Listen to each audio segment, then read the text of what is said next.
అర్జున్ ఓ చరిత్ర ప్రొఫెసర్. పాతపాట రాజ్యాలపై మోజుతో గడిపేవాడు. అతడు ఓ పాత ముద్రణ మ్యాప్ ద్వారా వెల్మార్ లోయ స్థలాన్ని కనుగొంటాడు.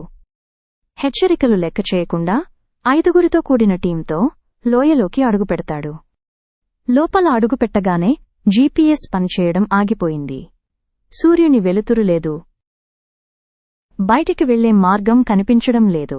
అతడు ఓ పాత కోటను చేరతారు. కాలంతో స్థిరంగా ఉన్నట్టుగా, కాని పూర్తిగా భయానకంగా. గోడలపై రక్తంతో రాసిన గుర్తులు, ఎక్కడో వేరేవాళ్లు నడుస్తున్న శబ్దాలు, కాని ఎవరూ లేరు. ఒక్కొక్కరుగా టీం మెంబర్స్ అదృశ్యమవుతున్నారు. అర్జున్ పాత కోటలో ఉన్న రాజగదిలో ఓ పాత పుస్తకం కనుగొంటాడు. అది రాజు డైరీ. డైరీలోని పేజీలపై రాజు అరవింద్ పేర్కొన్న కొన్ని దారుణమైన వాక్యాలు కనిపిస్తాయి. వాళ్ళు అరుస్తున్నారు. ఎక్కడో చీకటిలో, నేను చూస్తున్నా, వింటున్నా. నేను మరణించిన ప్రజల రాజు. త్వరలో నాకు సహవాసం లభించబోతోంది. 3వ భాగం రాబోతుంది.